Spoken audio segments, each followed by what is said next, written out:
darle la bienvenida a todas, todos y todes quienes nos acompañan hoy en esta primera jornada, o primer día de la tercera versión de las jornadas de socialización de práctica del Departamento de Filosofía de la UNCE. Este año 2021 seguimos trabajando en modo pandemia a través de Zoom, que es una herramienta que también nos muestra sus fortalezas porque nos permite contactarnos a veces, digamos, a pesar de las distancias. Que eso también es una tremenda oportunidad.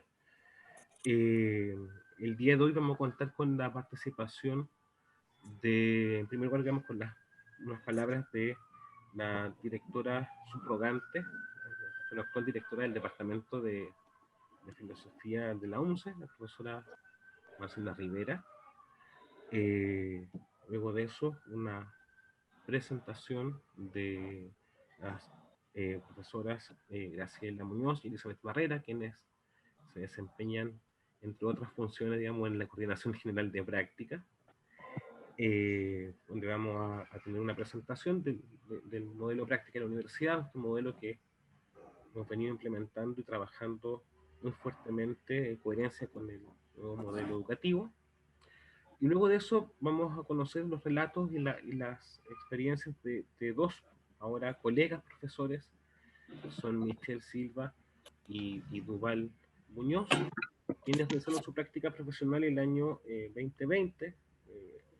Esto es un espacio de reflexión y diálogo construido fundamentalmente desde la experiencia. Siempre lo hemos pensado así, que sean presentaciones, digamos, desde las propias biografías, para desde ese lugar ir construyendo los modos en que habitamos la formación como profesores de filosofía, y también habitamos luego el mundo laboral, siempre con una mirada, digamos, que está abierta al diálogo y al encuentro con los demás y las demás, entendiendo que todos los desafíos son distintos y que por lo mismo en esta diversidad de relatos aparecen aprendizajes que podemos compartir.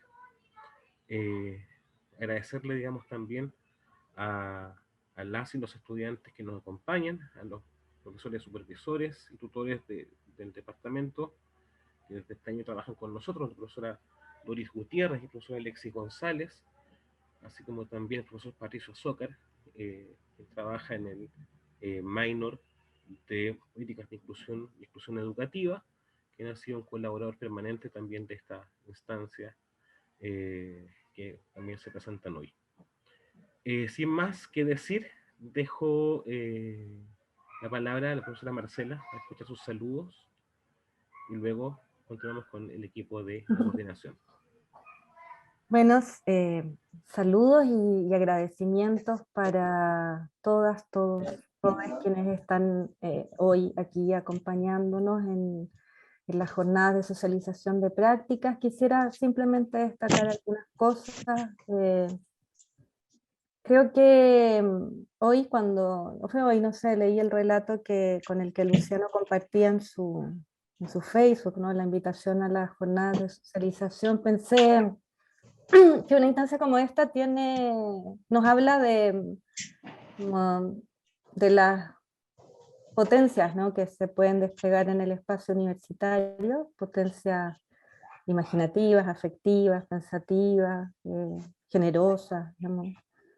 Porque Luciano relata que la idea partió de una conversación con un estudiante practicante, una conversación en el metro, cuando andábamos todos en la universidad y salíamos, y que hay una inquietud, ¿no? Una inquietud que moviliza la búsqueda de una instancia donde se pudieran poner en común experiencias, ¿no? Experiencias vinculadas a este enorme desafío de la enseñanza de la filosofía o del ejercicio de la filosofía en contextos diversos, y que pudieran de alguna manera nutrir los procesos tanto de los y las estudiantes practicantes como de toda la comunidad universitaria, ¿no? Que tenemos mucho que aprender de ese momento absolutamente desafiante donde las y los estudiantes se enfrentan de manera muy contundente con, digamos, la puesta en escena de su cuerpo, de la vida misma, en ese espacio que eligieron por vocación. Se pone, me imagino, muy a prueba esa decisión. Es donde se juega todo el peso de esa decisión, y entonces son instancias de mucho proceso, ¿no? de alta intensidad, exigencia, que valoro mucho, digamos, que también, ¿no?, en la escuela haya surgido esta posibilidad de generar un espacio de coordinación de práctica que, para alegría de todas y todos, se ganó Luciano, y se lo gana muy contundentemente cada día, entregándonos una mirada que no existía, porque ese cargo no existía previamente, que es alguien que esté muy implicado en la escuela, tenga la mirada de proceso, y que pueda acompañar ya como coordinador de práctica y desde la supervisión los procesos de práctica profesional. Además, es interesante porque Luciano es coordinador de todas las prácticas, ¿no?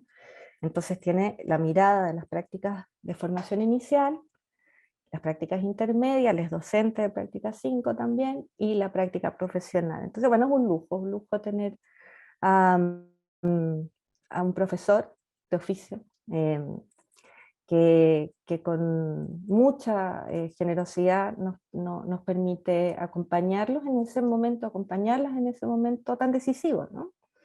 Y les decía que claro, la creación de esta jornada tiene lo mejor, digamos, de lo que nos puede entregar el espacio universitario, porque surgen estas en particular de un encuentro gratuito, no, digamos, esto no estaba prescrito, no estaba prehecho, es simplemente imaginar cómo podemos hacer mejor las cosas que hacemos, y afirmar lo que podemos hacer juntas y juntos en este lugar. Así que solo mis agradecimientos a Luciano por la importante labor y la enseñanza también que nos entrega desde este ejercicio, por todas y todos quienes han apoyado el proceso. Le decía a Elizabeth, no nos conocíamos, Elizabeth Barrera, pero sé que ha sido muy importante en el apoyo, ¿no?, y en la construcción de este proceso, que hoy tiene, digamos, un aditamento que no es menor, que es que a partir también de cómo se ha ido reconfigurando la mirada en la universidad, tiene un lugar ya de reconocimiento y visualización en las políticas de vinculación con el medio de la universidad. No me parece menor que nos hayan brindado la plataforma, que este video sea editado, que se constituya un archivo que, sí, que va a servir de material de trabajo quizás en lugares que no tenemos contemplados, y nos permite entonces fecundar, diseminar de manera inesperada lo que aquí tiene lugar. Así que también muy feliz de ver a Duval y Michelle, profesoras recién titulados de la carrera, que eh, nada, digamos, muy generoso en su parte y conmovedor también para nosotras y nosotros que los dejamos hasta ahí, ¿no? Hasta el momento en que obtienen el título, pero que retornen de esta manera, digamos, que quieran compartir, que tengan la generosidad de compartir sus experiencias con estudiantes practicantes y también con otros estudiantes y profesores, tiene un valor inconmensurable, porque significa que algo hicimos bien. Así que eso, yo no voy a poder estar porque les comentaba que soy multifuncional, tengo clases en el magíster, pero les deseo que sea una instancia muy fecunda. Después veré los registros y los acompañaré y las acompañaré de alguna manera. Así que muchas gracias. Muchas gracias, Marcela, eh, por tus palabras, por los parabienes, también por el reconocimiento a lo que se viene trabajando. Liberamos a los que tienes que ir a hacer clases. Espero que sea también una excelente jornada por allá. Cedo la palabra entonces a Graciela y Elizabeth. No sé cómo quieren comenzar. ¿Qué Sí, orden? bueno, primero, buenas tardes. Estamos con Elizabeth en este proceso que me interesaba también mucho escuchar, ¿cierto? La experiencia, sobre todo de los profesores, ¿cierto? En estos distintos contextos que estuvieron realizando su práctica. Elizabeth, si quiere dar algunas palabritas. Me cuesta sacar el audio, pero bueno, saludarlo, agradecerle a todos la invitación. Es muy interesante porque esta experiencia, como decía Luciano, ya se repite por tercera vez. También colaboró Marcela Aracena, que es otra de las integrantes del grupo y de práctica, digamos, del equipo. Y súper agradecido de nuevo de estar acá y justamente de conocer la evidencia real. De pronto en la vorágine del día a día nos escapamos en algunas trivialidades y formalidades, y nos olvidamos de esto que es tan potente, que es la experiencia, que es el que sentí, el que viví y el que puedo aportar a los que van a vivir estos procesos. Así que profundamente agradecida y feliz de acompañarlos también. Sí. Luciano, ¿podemos presentar? Por supuesto, adelante. Ya, porque no tengo para colocar el PPT. Estás convertida en co-anfitriona en este momento. Ya, ahora sí. Ya. ¿Se ve algo? Se ve, pero no en modo presentación aún. Ahora sí. Ahora sí. Ya. Bueno, nos pidieron presentar el modelo de formación práctica de nuestra universidad, ¿cierto? Que ya lleva implementados con el rediseño curricular, ¿cierto? Desde el 2018, con algunas carreras. Y es interesante conversar sobre el modelo porque también los modelos se colocan en tensión, ¿cierto? Cuando estamos en contextos desafiantes como es la pandemia, ¿ya? Podríamos decir antes, estallido social y pandemia, ¿no? Que son como dos eventos que hemos vivido fuertemente, yo diría, como docentes formadores y los mismos estudiantes en formación. Queríamos compartir estos focos de la formación práctica, nos vamos a ir pimponeando con Elizabeth.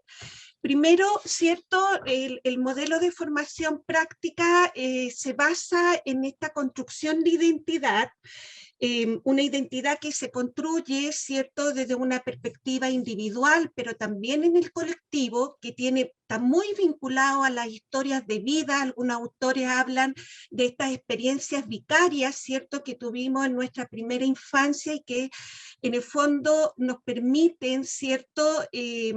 Recoger lo que es el ser docente, ¿ya? Y el ser docente, esta identidad desde lo que significa ser docente, desde el actuar, pero también el comprenderse. Y yo creo que ahí el tema de la identidad es clave, ¿no? En cómo construimos un sentido de nuestra profesión, desde cuestionar nuestras creencias, desde nuestros ciertos valores que son importantes para el desarrollo de la docencia y que se van a ir desarrollando, ¿cierto?, a lo largo de esta formación inicial docente, o se van a empezar a cuestionar. La reflexión, ¿cierto?, como otro elemento importante, ¿cierto? Esto desde la labor docente, desde el preguntarnos, desde mirar los contextos, mirar nuestras propias creencias respecto a nuestra reflexión, que finalmente, ¿cierto?, quiere transformar la práctica. Y junto con eso, ¿cierto?, el otro foco es la investigación, ¿ya? La investigación desde la práctica, ¿cierto?, cómo se construye conocimiento justamente para mejorar nuestra docencia. Elizabeth.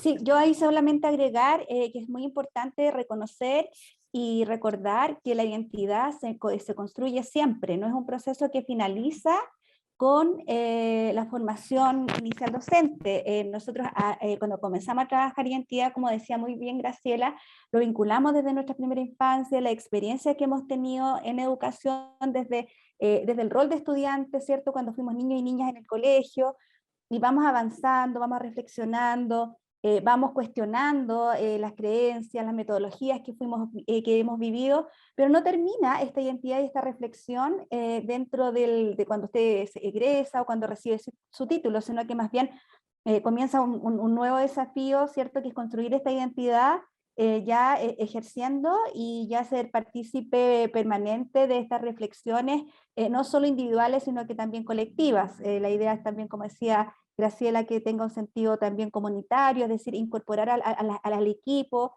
y a la gente que está en la escuela.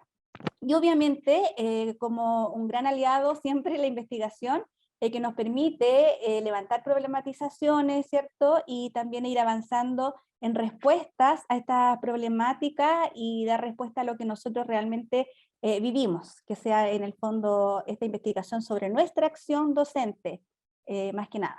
Eso. Interesante, yo ahora estoy en una investigación sobre la práctica inicial, solamente como para mencionar, ¿cierto?, cómo se puede ir trabajando este tema de la identidad. Yo he trabajado con estudiantes de primer año y una de las cosas que siempre hacemos es que ya nos dibujen una educadora de párvulo. Y es interesante porque como en contexto de pandemia, y esto es una constante ya de varios años, aparece el imaginario de la educadora feliz, ¿ya? Entonces, ¿cómo a partir de ese imaginario que probablemente viene de esta historia de vida, de lo que fue su primera experiencia en el jardín infantil, ¿cierto? Cuestionamos, ¿cierto?, esta idea de felicidad que tiene el educador, ¿no? Como incorporando también como esta variable socioemocional que es importante en esta construcción de identidad, ¿ya? Bueno, y algunos principios de nuestro modelo de formación práctica que los vamos a ir desarrollando uno a uno, es articulada, acompañada, la importancia del acompañamiento de la práctica en escenarios diversos, pero también progresiva. Y en esto de los escenarios diversos, bueno, la carrera de filosofía yo creo que nos da un gran aprendizaje de estos contextos diversos. Ahí tenemos mucho que aprender como coordinación de práctica, ¿no? Cómo nos tensionan los distintos contextos y cómo entendemos también estos espacios, ¿cierto?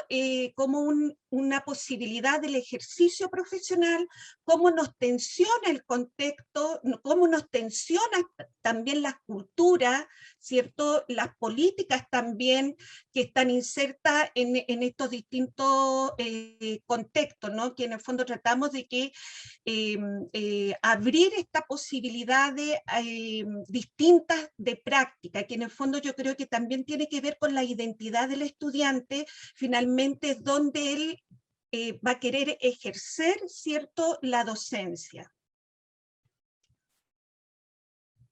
En este sentido también aportar, Graciela, un poquito al otro, que también nos abre escenarios a la práctica docente, o sea, no solamente a la práctica del estudiante en formación, sino que también a este rol del docente, que ya no se enmarca solamente en la sala de clases. Sabemos que los espacios educativos pueden ser en contexto de encierro, pueden ser en espacios comunitarios, por tanto también abre el campo laboral a nuestros estudiantes. Entonces es significativo en ese sentido porque ya el rol del docente no se limita a la sala de clase y como decía Graciela, nosotros tenemos que mirar y ver las experiencias que han sucedido en filosofía, en que han sido muy interesantes, que tienen experiencia en escuela de adultos, por ejemplo, tienen experiencia en otros contextos también, que hay que relevar. Sí. Bueno, también está el principio articuladora, ¿no? En términos de cómo, yo diría también a través del rol del profesor guía, que probablemente muchos de nosotros lo hemos vivido en nuestras prácticas, el profesor tutor, ¿cierto? Pero el mismo docente en formación va colocando estas capacidades en juego, ¿no? Cómo vamos articulando estos conocimientos, estos saberes pedagógicos, la reflexión, la investigación, la evaluación. Y yo también diría como estos aspectos más subjetivos, ¿no? Las emociones que están también involucradas en el proceso educativo, esta construcción de vínculo también. Entonces, yo diría que este principio, ¿cierto?, finalmente lo que está presente, no solamente en el docente en formación, sino en cómo finalmente el tutor de práctica va acompañando este proceso. Ya, Eli. Sí, en este mismo sentido, el modelo de formación práctica nos invita también a que esta progresión sea intencionada. Es decir, que en las prácticas iniciales, intermedias y las prácticas finales, justamente estas tareas sean aumentando en forma progresiva. Y no solamente las tareas en cuanto a la planificación y a la ejecución de la clase, sino que también a la reflexión, al vínculo con la comunidad educativa. También, bueno, ahí está en cada uno de los cuadritos estos peldaños, ¿cierto? ¿Qué podríamos progresar? Es decir, ¿qué cosas podrían hacerse progresivas? Por ejemplo, el tiempo en que nuestros estudiantes están en el centro educativo. Por ejemplo, la complejidad de tareas que desarrolla él o la estudiante en el centro educativo, es decir, de ser no buscamos en el modelo y en realidad en general a que el estudiante de las prácticas iniciales se sienta al final con un cuadernito a escribir, sino que sea un apoyo, ¿cierto? Al principio a lo mejor de tareas que son más bien administrativas, de acompañar a los estudiantes que tienen un poquito más de rezago, pero estas tareas se pueden ir organizando y además se van secuenciando a través de la progresión de las competencias. Cada uno de los programas de las prácticas iniciales, intermedias y finales tienen competencias que también van en forma progresiva. Es decir, aquí también existe una articulación entre lo que se espera del nivel de la competencia y de lo que hace el o la estudiante dentro de su práctica. Ya sea inicial, intermedio o final. Obviamente que esperamos que la práctica final se posicione como un docente dentro del aula, ¿cierto? Ya como un profesor, evidentemente con los bemoles que todos sabemos, que no pueden llenar el libro de clase, con algunas cositas, ¿cierto? Pero sí ya como más líder de los procesos. Eso. Bueno, y ya hemos hablado que en este rediseño la importancia de que las prácticas sean acompañadas en el aula, en talleres y en el campus virtual. Y durante todo el proceso de práctica, y esto ha sido más evidente en el contexto de pandemia, ¿no? Esta importancia, ¿cierto?, que cobra también el tutor de práctica, principalmente en términos de acompañar al estudiante. Yo creo que muchos de los reportes que uno va escuchando de los estudiantes, de los propios tutores, es que en este contexto el acompañamiento, ¿cierto?, ha tenido mucho de contención emocional, ¿no? No solamente el acompañamiento en términos de los aprendizajes, sino también en esta formación, yo diría, socioemocional, en esta necesidad de contención emocional para nuestros jóvenes que están en sus prácticas. Vamos a la siguiente. Bueno, y ahí cobra como relación, ¿no? En cómo se articulan como todos estos elementos en el rol del tutor de especialidad, en el tutor de orientación, ¿ya? Y en el profesor, ¿cierto?, que acompaña en el aula, ¿ya? Vamos, Eli. Sí, en este sentido, el modelo señala que la universidad se relaciona con el medio, es decir, cómo se relaciona con los centros educativos a través de diferentes formas. Comenzamos, y yo creo que muchos de ustedes se acuerdan, incluso yo me acuerdo, que cuando éramos estudiantes, en algunas generaciones atrás, teníamos centro de práctica donde nuestro estudiante iba al centro de práctica con una cartita, ¿cierto? Se presentaba y preguntaba, ¿puedo hacer práctica aquí? Y a veces le decían que no, que sí. En filosofía en particular, siempre había un nodo crítico, que es el número de horas que tiene que hacer el estudiante y el número de horas que hay en el centro. Yo no sé si Luciano ahí sabe que ha sufrido harto con eso. Entonces, era como, y todavía sigue existiendo, pero ya muy poquito.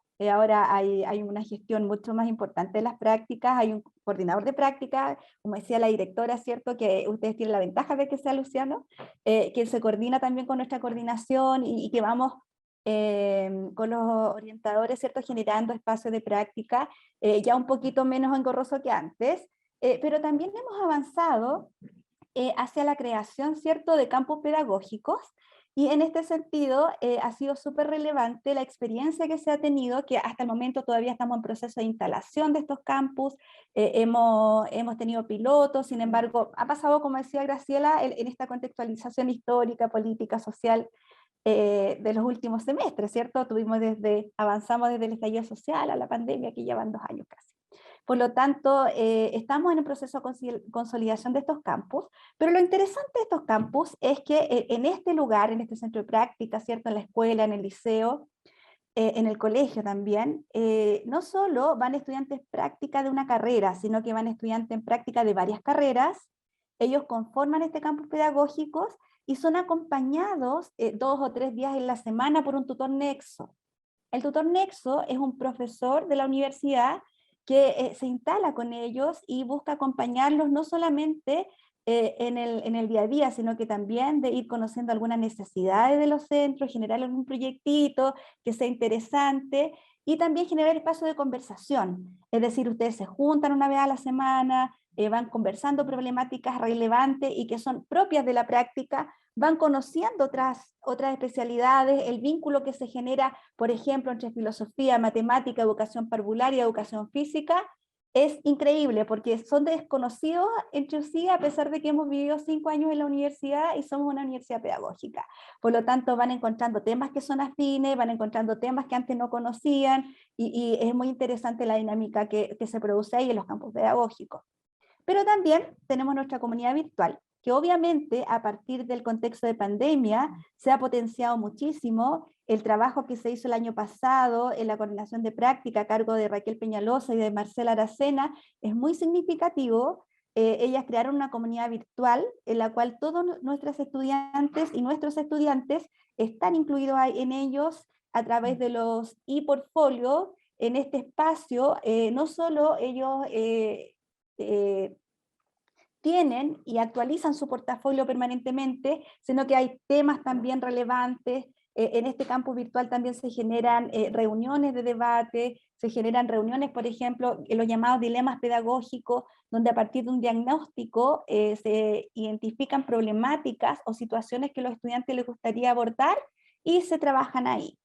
Y obviamente es una herramienta que nos permite mantenernos actualizados, hay un lugar donde están las noticias, ¿cierto?, de la universidad, también noticias relevantes de la formación de los estudiantes, y por otro lado también está un repositorio de videos donde usted puede acceder y usar, por ejemplo, las plataformas que la universidad dispone. Eso. Bueno, ahí tenemos como otra forma de mirar, ¿cierto? Pero me gustaría ir a esta lámina porque es interesante, ¿cierto? Dentro del modelo de formación práctica, entender, ¿cierto? Que un centro de práctica puede pasar a ser un campus pedagógico, ¿no? En este trabajo que nos mencionaba Elizabeth, por esta posibilidad de desarrollar, ¿cierto?, este trabajo interdisciplinario, ¿cierto?, a partir de la experiencia práctica e implementar, ¿cierto?, este proyecto comunitario y donde esta relación, ¿cierto?, va siendo mediada por este tutor nexo. Yo diría que hasta ahora, ¿cierto?, tenemos centros de práctica y tenemos al menos 2 campus pedagógicos un poco más delineados, más claramente en esa línea. Ya todavía comunidades de aprendizaje, ahí tenemos que ir generando ese espacio. ¿ya? Esto no lo voy a hablar porque ya Elizabeth lo mencionó, pero voy a ir a esta última diapositiva, ya que tiene que ver, ¿cierto?, con estos desafíos y oportunidades en contexto de pandemia, ¿no? Porque yo creo que claramente el acompañamiento virtual se abre como una posibilidad. Ya las prácticas se han estado desarrollando en esta modalidad online o híbrida, pero también yo diría que que eso es un poquito, ¿cierto?, lo que podemos contarle acerca del modelo, sin ahondar tampoco tanto, sino que lo más interesante, digamos, lo más práctico. Ahora, no sé si queda alguna pregunta, alguna consulta respecto de lo que acabamos de mostrar con Graciela. a lo mejor yo creo que la misma experiencia, Patricio, Sí. que nos van a mostrar los docentes en formación va a permitir cómo generar este diálogo, ¿no? Porque es interesante como tensionar la experiencia concreta que tienen los estudiantes con este modelo, ¿no? Que ahí pasan cosas. Sí, súper, súper, Ya, No sé qué les parece, a mí me vamos. parece súper bien como metodología. Que podamos conversar como cruzando un poco lo que ustedes expusieron con lo que ellos y ellas vayan a presentar. Pero yo solamente tengo una pregunta muy breve, que ¿en qué estado de ejecución o de implementación de este cambio estamos? Ya podríamos decir que se alcanzó, en qué nivel está, cuáles han sido las evaluaciones hasta ahora o en relación con los objetivos. Yo creo que estamos en eso, ¿ah? Yo creo que el contexto de pandemia desafió mucho a la coordinación de prácticas, los mismos coordinadores, en términos de responder, ¿cierto? Generar todo este proceso virtual. Se trabajó en el reglamento de formación práctica. Y yo diría que estamos en un proceso en que tenemos que clarificar lo que está descrito en el modelo, en la experiencia concreta, ¿no? Por ejemplo, los campus pedagógicos, hay que sistematizar la experiencia, hay que clarificar qué es lo que pasa en realidad en los establecimientos que se declaran campus pedagógicos. De hecho, hemos estado en una ronda de conversaciones que es importante recoger la mirada de los establecimientos educacionales en la relación con nuestra universidad. Y lo otro que yo creo que también es un desafío es trabajar la formación de los tutores de práctica en el acompañamiento, ¿ya? Yo creo que eso es muy importante de trabajarlo y que yo creo que ahí estamos también al debe. Entonces yo diría que se instaló el modelo de formación práctica y ahora hay que profundizar e ir evaluando su implementación. Perfecto, perfecto, Graciela. Mira, dice Elizabeth que Luciano va a entrar como público. Sí, no ha podido entrar como hospedadora, así que está entrando por Claro, la otra claro. vía. Sí, sí, claro. Entonces cuando entre le podemos devolver la condición de anfitrión. Bueno, entonces comencemos. No sé si habrá otras preguntas. A mí me parece bien la propuesta metodológica, como Duval, Michelle, no sé cuál de los dos quisiera comenzar.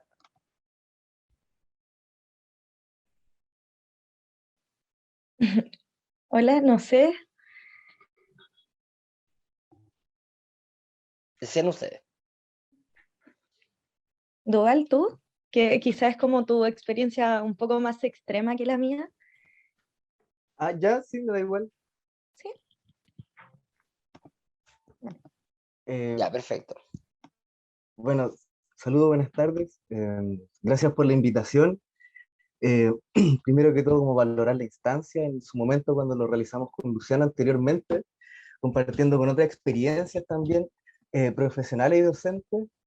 Para mí fue súper importante porque pude contrastar lo que era mi proceso de practicante respecto de otras experiencias ya vividas también, ya de profesores que llevan años ejerciendo. Y sin embargo, yo creo que lo primero que tenemos que tener en cuenta es que el contexto en el cual estamos realizando la práctica profesional es sumamente desafiante, es decir, una crisis sanitaria a nivel mundial, particularmente en el proceso en el que nosotros nos encontramos con Michelle y el resto de, de la generación. Eh, Era en un momento como, yo creo, de mucha experimentación, donde recién se están como comenzando a dar las prácticas virtuales. Entonces, yo creo que dentro de los nuevos criterios que estaban ahí como exponiendo ahí las profesoras, era el término de la flexibilización, como que hay que tener en cuenta, ya no se puede solear el término, de que cada espacio, cada contexto educativo, pedagógico, tiene sus propias necesidades. Como que no podemos aplicar, no podemos seguirnos un currículum universal respecto a ciertos contenidos que hay que pasar si no tiene ningún tipo de coherencia respecto a lo que están viviendo el estudiantado en nuestros colegios. Entonces, en función de eso, la primera dificultad con la que yo me encontré es que el espacio de aula virtual era completamente telemática, como que no existía un trabajo sincrónico de ninguna forma, entre comillas, de ninguna forma, porque era a través de vía WhatsApp. Era a través de grupos de WhatsApp en donde la forma de relacionarse era o por audios, que eso ya era un elemento súper reducido, o vía chat. Eh, bueno, soy el mejor ahora administrador de grupos de WhatsApp, pero en definitiva eso nos proponía cuál era el porqué de esa metodología. En definitiva, como para contextualizar el colegio, yo hice clases en el Liceo Multicultural Portal de la Cisterna, de muy altos índices de vulnerabilidad, un colegio sumamente pequeño, tiene muy pocas salas, también tiene muy pocos estudiantes, son 4 cursos en total, enseñanza media, humanista científico, y en particular en mi curso eran 47 estudiantes, era como es la media por sala, entre 40 50 estudiantes, eran salas bastante acotadas, sin embargo este contexto como de WhatsApp implicaba un gran ausentismo, sin embargo no era azaroso el porqué, como que el 2020 era un proceso de, entre comillas, de reformulación de lo que era el PEI, el proyecto escolar institucional, del establecimiento, que estaba a la cabeza por el profesor guía en ese entonces el establecimiento, Acharia Díaz, que también era el jefe de unidad técnico-pedagógica, el cual fue un gran acompañamiento, y en conversaciones con las entrevistas que yo le realicé, él me decía que ese era un posicionamiento político del colegio en función de responder a aquellas necesidades particulares que tenía cada estudiante. ¿Por qué? ¿Qué es lo que nos viene como a evidenciar la pandemia? Son estas sinfín de proliferaciones de nuevas fronteras que han existido, en donde muchas veces en el espacio del aula estaban invisibilizadas. Sin embargo, en el momento de pandemia, en el cual el establecimiento, en la clase, en definitiva el trabajo, también para, tanto para docentes como para estudiantes, llega al hogar, generando muchos grados de ansiedad, muchos grados también como de desidia también respecto de cómo enfrentar el aula. Entonces, a partir de esa base era bastante complejo, y que se optó también como medida por el colegio, trabajar en función como de las necesidades e intereses como del grupo curso en cuanto tal. Particularmente, cuáles eran las necesidades, básicamente trabajamos temas como la desigualdad, la discriminación, porque particularmente el curso estaba gran parte, eran alumnos priorizados, más de la mitad, 24 del total de 47, 10 estudiantes eran parte del plan PIE, 7 tenían necesidades educativas permanentes, por tanto era un contexto complejo, sin embargo era súper enriquecedor en el sentido que a ti como docente te implicaba constantemente estar pendiente de las necesidades que muchas veces pasan subrepticiamente en los mensajes, como de partida ya existe una distancia que inclusive por último acá uno sabe la presencia de alguna forma porque hay una pantalla o alguien conectado, allá sabe uno si es que está o no. Sin embargo, en WhatsApp ni siquiera existe esa posibilidad, no puedes ver como la cantidad como de personas conectadas en el chat. Entonces, en definitiva, el ausentismo lo enfrentó con 2 situaciones, como la dificultad como de mantener como una permanencia, una constancia en el trabajo, pues todas las clases se conectaban distintos estudiantes, eh, lo cual impedía también una continuidad, por tanto iban surgiendo como temas que básicamente era como una especie de charla. También eso era importante porque el docente nunca estaba solo tampoco en los grupos, como establecimiento, eso también era importante destacar, yo creo, como el acompañamiento general multidisciplinario que tenía el establecimiento respecto del estudiantado. Participábamos con el grupo de convivencia escolar, con la psicopedagoga, eh, los cuales también formaban parte de las mismas clases, participando, y se generaba una instancia igual bastante colaborativa, interdisciplinaria. Ese también fue un elemento importante a destacar en este contexto, en donde muchos de los estudiantes, en función también de las nuevas necesidades que nos motivó o que impuso la pandemia más que nada, eh, por ejemplo, muchos se veían en la obligación de trabajar. Gran parte del estudiantado generalmente estaban desde su puesto de trabajo, contestando los WhatsApp, disculpándose, profesor, no pude entrar hoy día porque había mucho trabajo, o respondiendo, profe, le voy a responder solo tal minuto porque estoy en mera colación. Entonces, en definitiva, eran esas cosas, esas experiencias de vida, lo que a ti formaban en el fondo como la temática de la experiencia, y ahí también haciendo un poco de malabares como entre calzar los contenidos que entre comillas te pedían, también como la práctica, de alguna otra forma las exigencias mínimas como para poder aprobar. También yo encuentro ahí un proceso como para seguir reflexionando también en qué comprendemos también por flexibilización, como muchas veces hay muchos aspectos que son evaluados en las prácticas que sin embargo no pueden ser evaluados. Definitivamente no hay forma de ser evaluados, o sea, en definitiva nos estamos enfrentando con una instancia de tal grado que yo nunca vi un rostro, solo al final de año en las licenciaturas, que también fue como esta misma escena, esta misma performance como telemática del Zoom, lo cual entregaba muchas distancias. Sin embargo, el colegio, que eso era importante, yo creo que el colegio en este momento, al menos el espacio donde yo ejercí como practicante, era un espacio de acompañamiento para las familias. Eso era lo bueno y lo que yo rescato y que pudo el colegio contener a muchas familias. Por primera vez en muchos años fue un año en donde no hubo deserción escolar.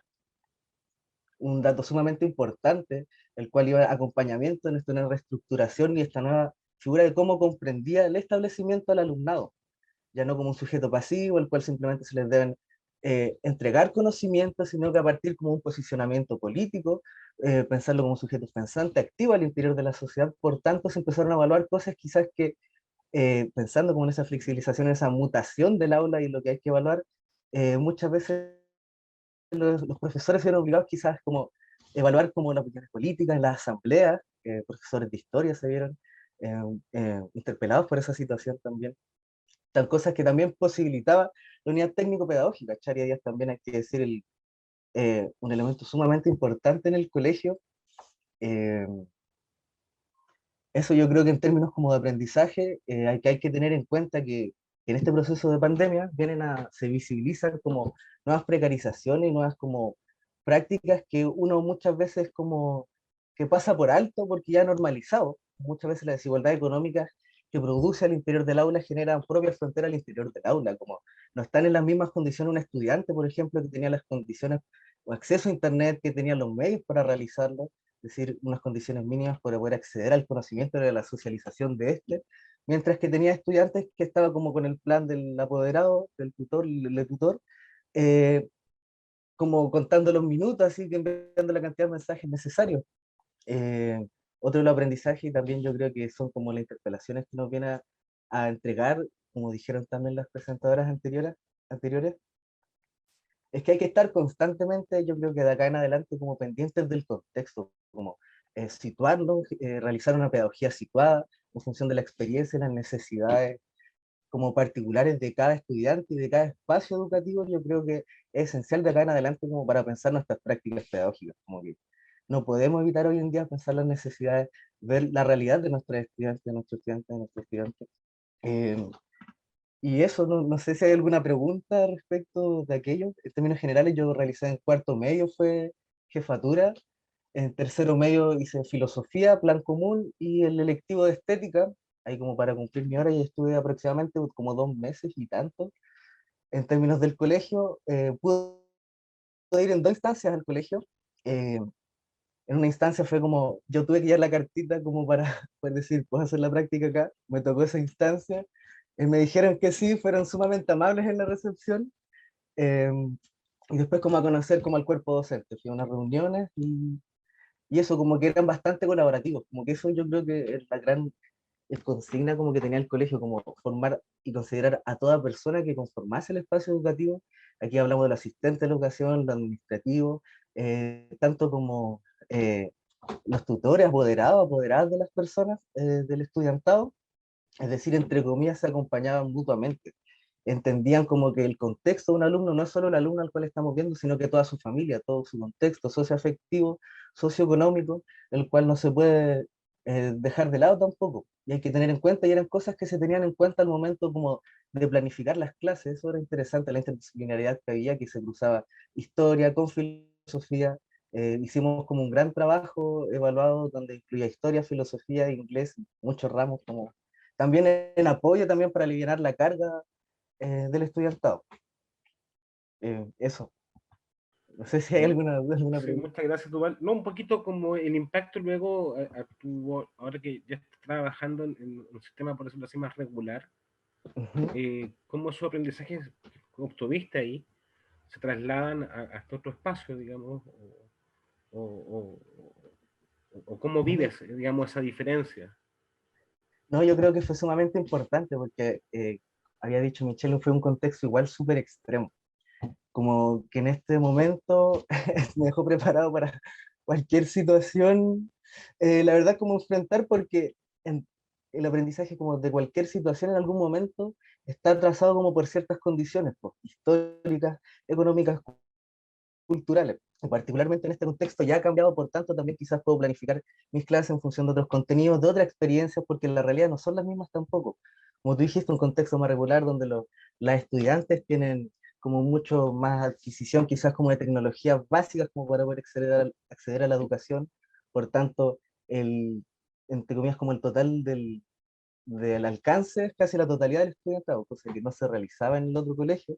Por tanto, se pueden realizar muchas más clases, como muchas más otras propuestas, pero el aprendizaje en definitiva es que te permite como, entre comillas, adaptarte a cada contexto, pensándolo como una necesidad casi ética, nosotros como docentes al momento de pensarnos y posicionarnos y decir, bueno, en este contexto estas son las necesidades y por tanto no puedo evadir en el fondo. Muchas gracias, Duval. ¿Les parece si escuchamos a Michelle y después hacemos preguntas a ambos, que pueden aparecer preguntas eh, a ambos? Muchas gracias, Duval. Eh, excelente. Bueno, Michelle Silva está por ahí. Sí, estoy acá. ¿Se escucha? Perfecto. Ya. Yo voy a hacer quizás como la parte totalmente distinta de como de esta experiencia, porque, bueno, el liceo en el que yo realicé mi práctica es uno de los liceos que tiene los mejores puntajes PSU. eh, Hasta la fecha no, desconozco si es que el año pasado fue igual así. Entonces quizás voy a como formar parte de esa cara en donde la educación online pasó a un poco solventar la educación presencial e intentar calcar la educación presencial a lo virtual, casi como de manera bien tajante. En términos de infraestructura, de aparatos electrónicos y inclusive como la autonomía de los estudiantes, que es súper importante en la educación online, eso nunca fue dificultad en mi contexto, y es por eso que se me hace muy interesante el tener primero como la visión de Duval, y después también ver esta visión que claro, se presentó en la educación online y creo que se sigue presentando, que es el intentar eh, quizás desligar esta dificultad del online y no querer hacer una educación quizás online, sino calcarlo, mantenerlo presencial. Sí, pues, asumo que se entiende. Entonces, en términos de infraestructura, mis estudiantes no tenían ningún problema de conexión a internet, no tenían problema de conexión con computador. Y además se suma este plus de que al ser un colegio en donde las y los estudiantes y los apoderados llevan a sus estudiantes para que tengan buenos puntajes, está ese plus de que toda asignatura es importante porque está en el NEM, y porque no se puede dejar de lado, porque filosofía puede subirte el promedio, porque artes te sube el promedio también, que son catalogadas como quizás las asignaturas, entre comillas, fáciles, o que se relegan a ese estatuto gran parte de las veces. Entonces, en ese sentido, yo partí con una base muy importante en esta situación, que es absolutamente de experimento, pero que al menos estaban estos cimientos bien marcados, que tenían que ver con condiciones mínimas para poder realizar clases. Eh, y este colegio en particular, quiero también transparentar el proyecto educativo de este colegio, que es muy interesante y que también ayuda a que se pueda llevar a cabo una educación como en este formato y en todo formato. La modalidad de este colegio se reduce a la sigla IPRENADEIN, que es aprendizaje de anticipación, desarrollo, ejercitación, después viene inventiva y creatividad, y luego metas valóricas. El fin último de este colegio de partida primordialmente la formación de estudiantes que estén por fuera del colegio, es decir, como verlos como ciudadanos autónomos, principalmente, que sean capaces de adaptarse a las problemáticas del siglo XXI, ser capaces de desarrollar estas problemáticas, de ejercitar estas problemáticas que tienen que ver mucho con los objetivos que pone la misma nación, las Naciones Unidas, de los Objetivos de Desarrollo Sostenible. En este colegio se incluyen esos objetivos de desarrollo sostenible en las mismas planificaciones.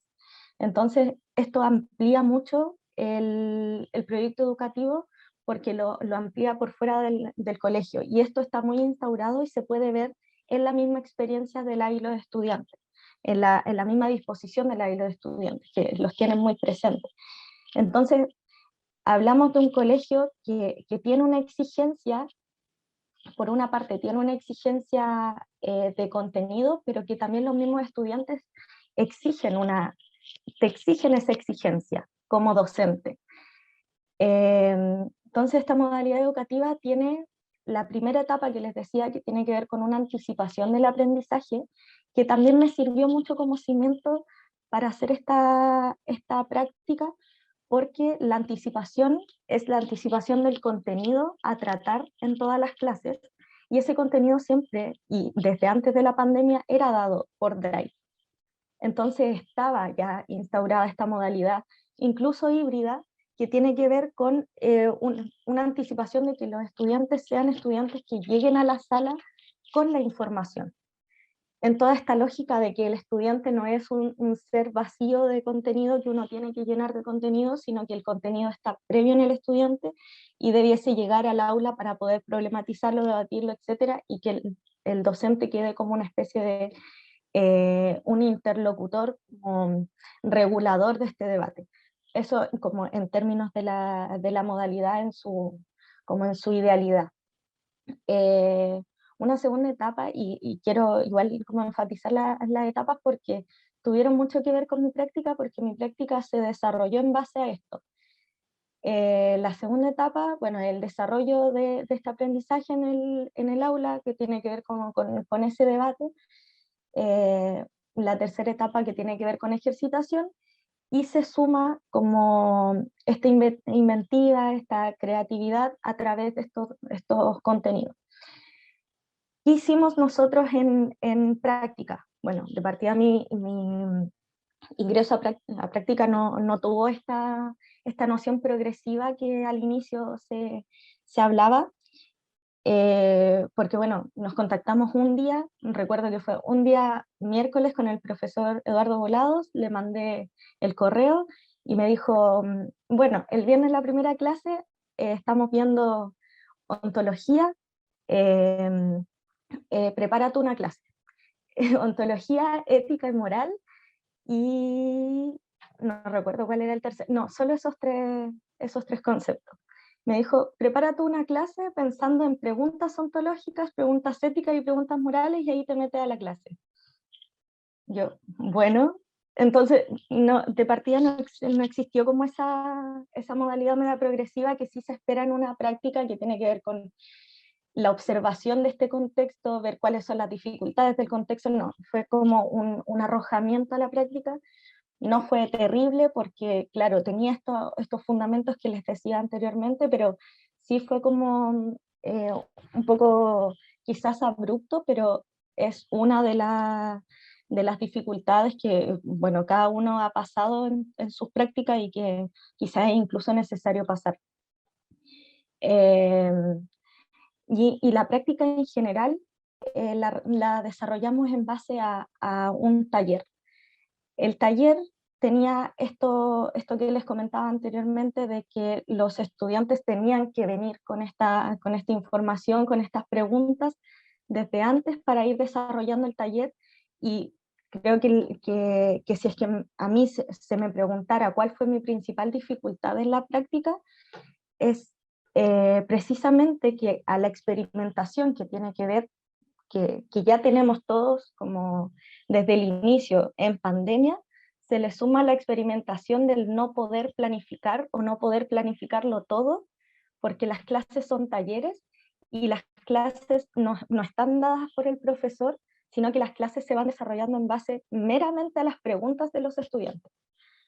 Porque el taller, bueno, desarrollamos una guía que tenía que ver con los contenidos que les dije anteriormente, y que además era, bueno, es demasiado ambiguo el trabajo y creo que no va tampoco al caso, pero era de que cada uno tuviese un personaje de una película, serie o anime en particular, y que ese personaje lo pudiésemos definir con preguntas ontológicas, epistemológicas y éticas o morales.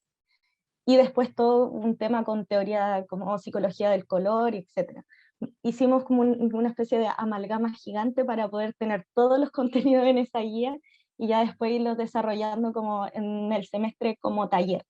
Entonces la guía estaba ahí predispuesta y los estudiantes tenían que realizar esa guía, y los talleres eran una constante ejercitación, que vuelvo de nuevo a ese modelo educativo que se nos exige, era una constante ejercitación tanto de los estudiantes como también, por supuesto, mía, de ese arrojamiento al experimentar sin una planificación tan fija y tan guiada. Entonces, en términos generales, bueno, mi práctica tuvo mucho de eso, pero también tuvo unas partes que quizás son incluso irreales en otros colegios. Incluso el decir como que todos tenían internet, que todos tenían un lugar para trabajar. Y esto yo lo sé porque hice una encuesta también para orientación, en donde quise saber eso también. Y era de verdad irreal escuchar cómo, porque estaba todo el auge de la pandemia y del saber que en Chile no es posible hacer clases online para toda la gente, no todos tienen internet, los contextos de las casas no todos tenemos la posibilidad de tener silencio una hora, pero claro, en el colegio en el que yo estaba, un colegio que tiene ciertas particularidades, no tiene tanto índice de vulnerabilidad, si era posible, y era posible esta exigencia, que yo se los digo en amplio, pero hasta a mí, como no diciendo que soy la mejor estudiante de filosofía del mundo, pero a mí me costó realizar esa guía, me costó hacer esas preguntas, me costó como desarrollar, de verdad pensar, además que tenía que ver todas las películas, todas las series que eligieron, entonces era algo muy personalizado, pero era complejo. Pero sí era posible por estas condiciones, tanto así de que eran, incluso no por idealizar tanto, pero sí eran buenas condiciones, que yo en un momento les comenté, me faltan horas porque tengo muy poquitas horas, y me dijeron, pero hagamos más talleres, tenemos el lunes, el jueves. Hicimos más talleres, y cosa que tampoco es tan como posible en otros contextos, no es tan, o sea, uno no le puede pedir, por ejemplo, al colegio de Duval, pero hagamos más clases por WhatsApp, conectémonos, no es posible. Entonces, para mí es muy impactante, y siento que nos abre una polarización súper grande que también tiene que ver con el ver que, por una parte, las dificultades parecieran ser como, incluso como el impulso de la creatividad de generar clases, o de la creatividad de enfrentarse a esas dificultades, pero también tenemos que ser muy conscientes de que las condiciones materiales de las clases, bueno, yo creo que todos estamos de acuerdo en eso, que cambia demasiado una práctica, cambia demasiado la práctica dependiendo del contexto de los estudiantes, de la predisposición a una asignatura, de la predisposición a la educación en sí misma, porque no es lo mismo un colegio que sea un colegio en donde la gran mayoría de los estudiantes quieran salir a trabajar, a un colegio en donde están de verdad preocupados por los puntajes PSU, de estar en este colegio, de preservar este legado de buenos puntajes PSU, creerse esa bandera de puntajes, y estar conscientes de las notas, de que el mayor miedo sea no entrar a la carrera que quieren. El mayor miedo es fracasar en general, fracasar como en términos de nota, ¿verdad?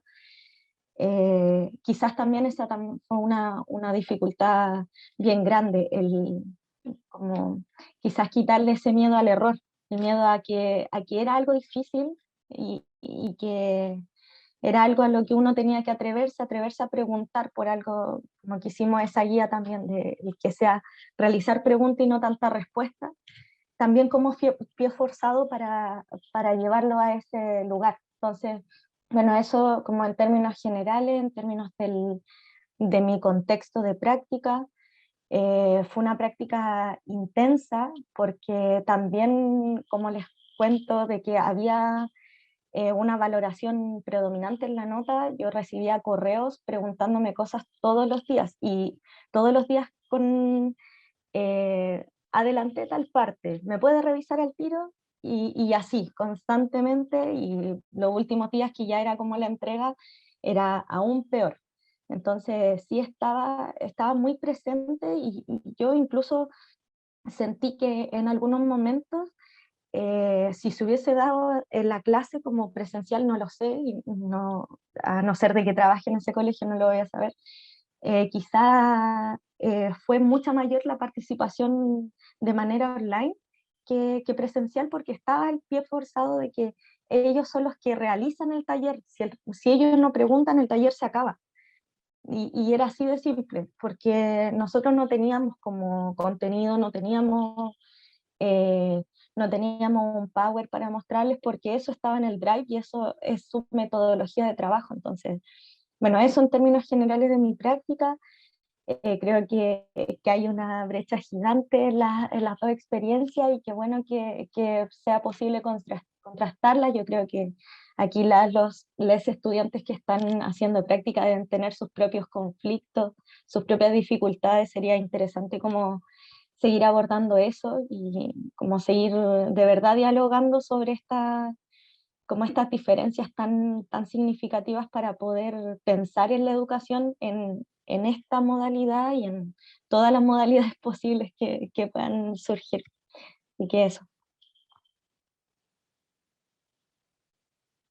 Michelle, muchas gracias. Me faltó decir el colegio, el Liceo Augusto Dalmar, que siguen teniendo esa impronta, y que además es campus pedagógico. Hoy día es un colegio que recibe muchos practicantes. Tenemos ahí a la profesora Silvia como tutora anexo, que es un trabajo muy relevante también. Aprovechamos mandarle un saludo. Y claro, son contextos, ambos contextos muy desafiantes por razones diversas, pero ambos desafiantes, tanto el global como el tuyo. Abro el espacio para las preguntas, los comentarios. Yo tengo un par también, pero las voy a reservar un ratito para que podamos quizá indagar un poquito más, conocer un poquito más, digamos, eh, de alguna otra elemento que quieran rescatar o consultar. Ahí. En el Simplemente chat. sí. Disculpa. El chat primero dice: Michelle, ¿tuviste estudiantes con necesidades educativas especiales? No, ninguno. Nada, la única dificultad fue una niña dificultad entre comillas, que tenía depresión, pero hay una psicóloga en el colegio, entonces yo no tuve nada que ver con eso, pero necesidades educativas especiales, nada. Yo quisiera hacer una preguntita para Duval o para Michelle. De todas las herramientas que ustedes recibieron en la universidad, es una pregunta capciosa, pero ¿cuáles creen ustedes que fueron aquellas que les ayudaron más a sortear estos escenarios? Porque finalmente ninguno de los dos escenarios son los más habituales que nos encontramos. Tenemos los dos extremos, como muy bien decía Michelle. Y dentro de las cosas que siempre destacan los empleadores y los lugares donde ustedes hacen práctica es esta capacidad que tienen nuestros estudiantes justamente para desempeñarse en estas distintas realidades educativas. Entonces, a mí me surge esa pregunta, o sea, en ambos contextos en especial, pero ¿cuáles son esas herramientas que a ustedes les sirvieron para desempeñarse en estos contextos? Me imagino que está todo lo académico, ¿cierto? Pero ¿cuáles otras? Yo, por mi parte, creo que la principal como quizás elemento a rescatar es como incluso una predisposición que creo que viene de la filosofía de que siempre el contexto es difícil, como llegar con esa asignatura siempre es complejo y partir como de esa premisa de que hay que, de partida, que todo contexto es diverso, que todo estudiante es diverso, de que no es una masa homogénea y que hay que entrar de distintas maneras, hay que ser creativos siempre. Yo creo que eso es como lo que nos ayuda, nos ayudó y yo creo que de aquí en adelante nos va a ayudar siempre. Por mi parte, compagino la verdad con Michelle, en términos así como puntualizar quizás como elementos que nos pudieran ayudar o que me pudieran ayudar a mí particularmente, fue el curso que imparte el Patricio Zócar, el Pato, políticas de inclusión, exclusión en contexto educativo, sumamente importante. ¿Por qué? Porque en definitiva el colegio nos vimos en prácticas como institucionales, casi como internacionales de exclusión como masiva de ciertos cuerpos, de ciertas mentes, de ciertas voces que se vieron como privadas del espacio de la socialización del conocimiento, como de ser escuchados, como de generar un lazo. También se vieron como también sometidos como a una distancia que no pudieron soslayar bajo ningún punto de vista, que el WhatsApp te entregó una distancia tan grande que lo más cercano a una sonrisa era como su emoticón, su sticker, que era como lo más emocionante que había en la clase cuando salió un sticker. Y también como filosofía para la enseñanza básica, creo que es un espacio súper interesante y nunca olvidarlo, como que todas las personas, yo siento que todos los espacios se parecen un poco como eh, a la pedagogía como en contextos como bastante, con personas pequeñas, con personitas pequeñas, eh, que cada persona tiene como un valor, una manera, una perspectiva particular de observar el mundo y experimentar el aula también. Y siento que eso es interesante y fueron como las herramientas que me ayudaron como, en el fondo, tampoco fue tanto la posibilidad como de planificar o de proponer o de realizar una propuesta pedagógica en mi espacio, sino más que nada como de reflexionar, como que el espacio como que viene a replantear como toda esa idealidad como de lo que yo pensaba que iba a ser una práctica. Yo jamás pensé que después de 5 años de estar estudiando iba a llegar a administrar un grupo WhatsApp. Eso es. Sí, Ahí puso muchas un gracias. emoticón para que no se te olvide. Sí, hay una pregunta también de Nisel, estudiante en práctica, profesora practicante este semestre, que nos pregunta cómo se enfrentaron o cómo vivenciaron los procesos evaluativos desde la universidad, como el trabajo que hicimos nosotros, digamos, también para evaluar estos contextos tan diversos. Interesante pregunta, gracias Nisel. Ya, comienzo yo. Comenzaste tú. Hola, Nisel. Ojalá estés súper bien. Te mando un abrazo. ¿Qué tal, Duval? Saludos, Michelle. Que esté muy bien. Hola. Igual. En términos como de los procesos evaluativos, para mí fue bastante complejo porque el espacio y la dinámica que se daba en el aula implicaba como que muchas cosas eran como que no se podían evaluar. Como ejemplo, eh, mu- llegar a la hora, por ejemplo, el conectarse a una hora, ya eso ya implica una imposibilidad porque basta con que simplemente alguien sea como BTR y ya todo falló. Como que ya no se podía conectar a la hora, no podía tener una conexión estable. Entonces, ejemplo, particularmente como decisión pedagógica del establecimiento, optó por al grupo docente no ver las planificaciones. Como todo resultaba como prácticamente en la escena, las planificaciones, en definitiva, el jefe UTP decía que era un despropósito, pensando en que ya tenían que estar como pensando al estudiante en su integralidad, como un sujeto integral, es decir, como afectivamente, y el acompañamiento era más como para las familias, como el contexto sociohistórico particular del estudiante. Yo igual me vi la obligación de planificar, por ejemplo, cosa que los docentes no hacían, entre comillas, ciertos despropósitos, que obviamente tiene que, el objetivo como de cumplir ciertos conocimientos mínimos, como el de saber planificar, pero que particularmente en mi contexto no se condecían. Como que tampoco tenía un correlato, como que la planificación era como, muchas veces en la escena no sucedía lo que se planificaba. Como particularmente creo que eso fue lo más complejo, como el término de las planificaciones. Y el resto también, Luciano también, que es una instancia súper importante como de ver qué se iba a evaluar y qué no, entre comillas, como que trabajamos grupal, colectivamente, la instancia evaluativa, entonces tampoco fue como un insumo como absolutista en el cual tuvimos que cumplir 100%, como que eso es importante, la perspectiva que tuvo Luciano también y la flexibilidad que dio como en la evaluación, como para que se ajuste a cada contexto, no le podemos exigir lo mismo a cada realidad en el fondo. Ujú. Sí, en mi caso también adhiero de que yo no tuve principales dificultades en términos evaluativos, más que también las planificaciones, porque como les decía que la modalidad tenía como un componente muy de taller y muy de improvisación, entonces las planificaciones tenían que lograr llevar, lograr como reflejar esa, quizás como apertura al diálogo constante. Entonces, si bien podíamos comenzar con cierto contenido, claro, uno no podía llevar al pie de la letra la planificación y en base esa era la esencia del taller.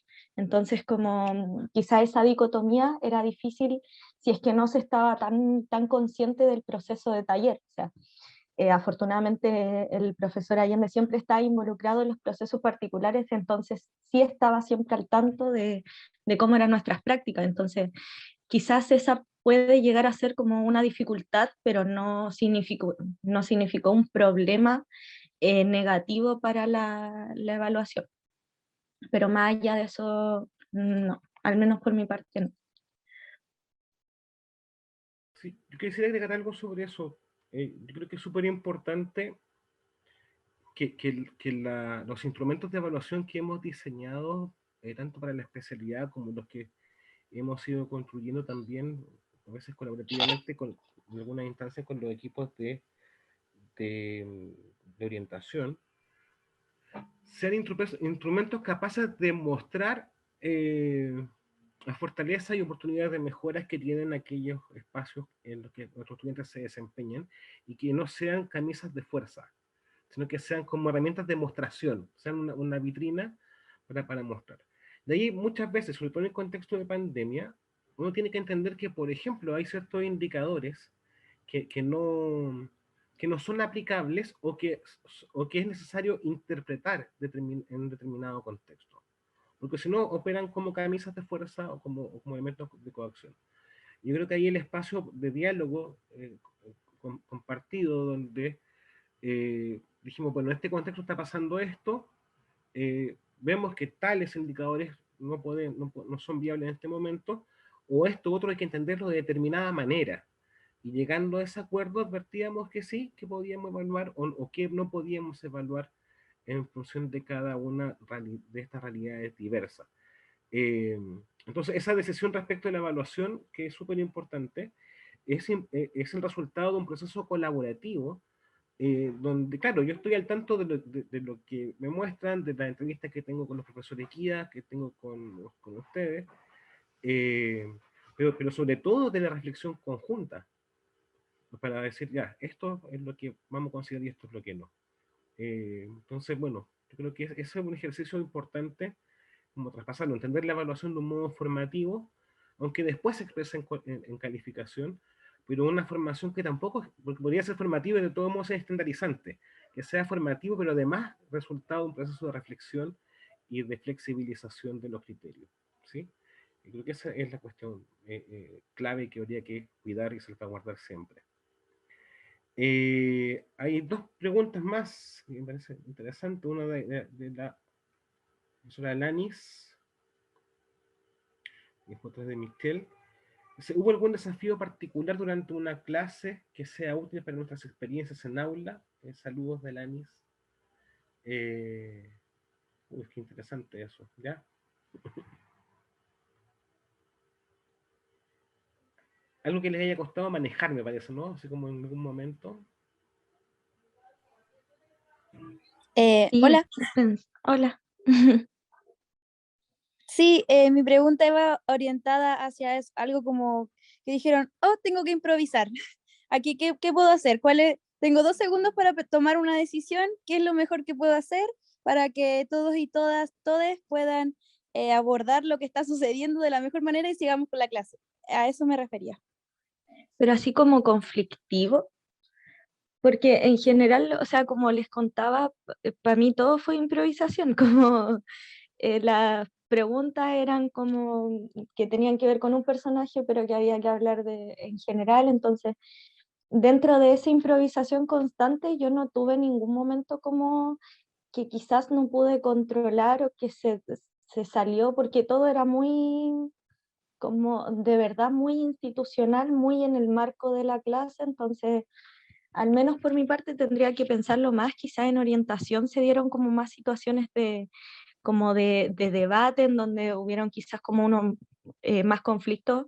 Recuerdo, como ahora comentándolo, que bueno, en una clase de orientación hablamos de como seguir lo universitario, lo técnico, y había un niño que quería como seguir algo técnico y fue como, pero ¿cómo vas a ir a algo técnico al tiro? Y, y empezaron igual como a hablar mucho de los sueldos y como del estudiar dependiendo de cómo, cuánto iba a ganar. Y bueno, igual ahí como que yo decidí abordarlo como desde mi experiencia personal, como que yo les dije, yo estoy estudiando filosofía, en un momento pensé en el sueldo, quizás es un riesgo, pero es un riesgo que se asume desde el inicio y dentro de todo no me siento mal por eso, entonces eh, creo que en esa instancia se vio mucho como la interiorización del miedo al futuro, el miedo al porvenir, miedo a también tomar decisiones dependiendo de, del poder planear y tener como lo más seguro posible lo que se viene, pero como quizás esa fue como una dificultad o quizás como una tensión más que dificultad que al menos yo viví en ese contexto, que tiene mucho que ver también como con el contexto de este colegio en particular. Y yo particularmente la mayor dificultad con la que me enfrenté fue como el gran índice de ausentismo, como que era mucha la cantidad de estudiantes que faltaban, demasiada. De un total de 47, asistían prácticamente como en el mejor de los casos, mi mejor clase con mayor asistencia fueron 16 personas. Eh, es decir, la escena como ya te impone ya una dificultad desde la base. Sin embargo, cuál era también la perspectiva como del establecimiento y con la que uno personalmente miraba, no la miraba a partir como de un papel como punitivo, como de decirles como por qué están faltando, qué pasa con su proceso educativo. Yo creo que están conscientes de ello. Sin embargo, tenían un porqué histórico, contextual, en donde se vieron obligados muchas veces a trabajar. Como dijo Michelle anteriormente, es difícil muchas veces tener espacios como de silencio en la casa como para poder concentrarse, como para poder estar al tanto. Hay que tener en cuenta que en definitiva el dispositivo del celular, que es donde accedían a WhatsApp, distrae mucho. Ahí tienen como no solo WhatsApp, tienen Facebook, tienen Instagram, y como que mantener la presencia respecto de eso es complejo. Entonces yo creo que la gran dificultad a improvisar era como que ser atingente respecto a las preguntas y los comentarios que iban surgiendo en el clase a clase, como que la clase se constituía muchas veces en bases como del ánimo que tenía el estudiantado, de si estaba trabajando, no estaban trabajando, de si se podían conectar, no se podían conectar. Hubieron clases que derechamente no se pudieron hacer por la cantidad tan baja de estudiantes, una clase que tuvieron 2 estudiantes, entonces no, prácticamente no se realizó, y así que eso yo fue como mi gran dificultad como la cual enfrentar.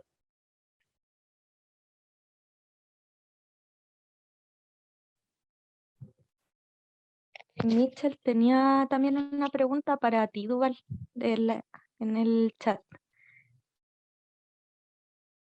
Si quieres, te la leo y tú la respondes. Michelle, ¿la lees tú? Estaba con el micrófono bloqueado. Dice, Pero, usted menciona que tuvo estudiantes con necesidades educativas permanentes. mm, ¿Cómo fue tu experiencia y gran desafío didáctico en este contexto complejo, teniendo en cuenta que chicos, chicas, si es que tuvo estudiantes en alguno de estos diagnósticos TEA, DI, TDAH, trastorno, mm. bueno, trastorno espectro autista, déficit intelectual y déficit atencional? Eso. Disculpa lo extenso de la pregunta. No, particularmente em, el hecho de que sea como un trabajo interdisciplinario nos ayudaba, que estábamos con la psicóloga en todo momento, con con las personas que participaban de convivencia escolar. También ese año se implementó un observatorio de convivencia escolar por parte de la municipalidad en el establecimiento, lo cual ayudaba como a monitorear y acompañar ciertos procesos. Particularmente yo les propuse como al espacio, al colegio, que se me permitían hacer como unas jornadas como, entre comillas, les dije reforzamiento, pero en el cual asistían como la parte del estudiantado que tenía más dificultades o que en definitiva querían quizás como tener otro espacio, porque ese era Zoom, era como para las personas que podían conectar, eh, que eran las personas que manifestaban también interés, y ellos decidieron realizarlo por ese medio. Ellos dijeron, por favor, profe, tengamos un espacio Zoom, y aún así también era como bastante poco la afluencia como de público a esos encuentros, y el trabajo fue así como más particularizado respecto a sus intereses particulares. Muchas veces como las clases también dependían de la escena y de la participación del estudiantado aquel día, también esa jornada, entre comillas, como de retroalimentación, surgían también en el momento en base a lo que se enseñaba, filosofía o se hacía orientación también en esos espacios, era en función de las problemáticas que tenían y que manifestaban, particularmente en ese momento, que no podían quizás en el espacio del escribir porque muchas veces se les dificultaba el escribir. Ya existía una dificultad, también una instancia respecto del escribir. Tenía particularmente estudiantes con trastorno del espectro autista, déficit atencional y trastornos del lenguaje.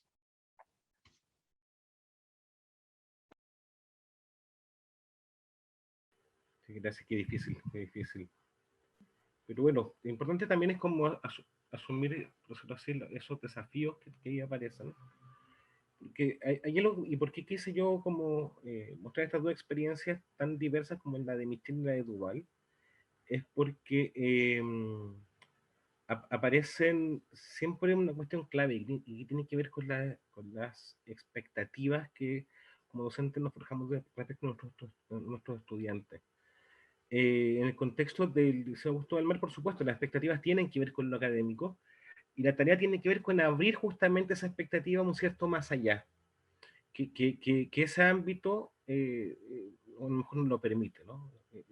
Por ejemplo, esa elección vocacional que está relacionada con muy la lógica de mifuturo.cl, ¿no? De la educación como inversión, tanto el profesor Volado en esta práctica, como me tocó verlo también en otra oportunidad, entiende la clase de filosofía como un espacio para poner en tensión también esa lógica, esa retórica, y abrir la expectativa más allá. Algo también de esa misma naturaleza pasa cuando me entrevisté con el profesor Acharia, y me dice lo que Duval replicaba, ¿no? Que esto es un proyecto educativo, pero es un proyecto político.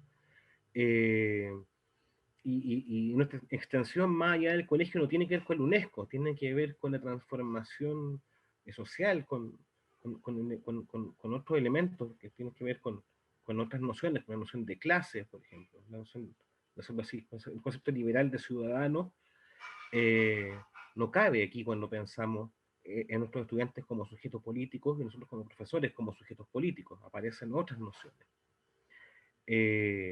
Y nuevamente lo que hace ahí en esa visión del docente es abrir algo que está fuera de la expectativa de lo que se entiende como una educación en contexto de vulnerabilidad, por ejemplo, ¿no? Y que aborda y apunta a elementos centrales de la sociedad en su conjunto. Nos quedan dos preguntas más de Brian, llevamos un buen rato conversando, le agradezco la disposición, el tiempo. Y después quiero en el cierre también invitar digamos, a Patricio a hacer una suerte como de cierre o apuesta que sirva también para cerrar lo que hemos conversado hoy. Leo las preguntas de Brian. Y también dejar abierta la invitación para la jornada del día de mañana. Y eso, se la me voy a llevar esa tarea al colega Patricio Azócar, ¿no?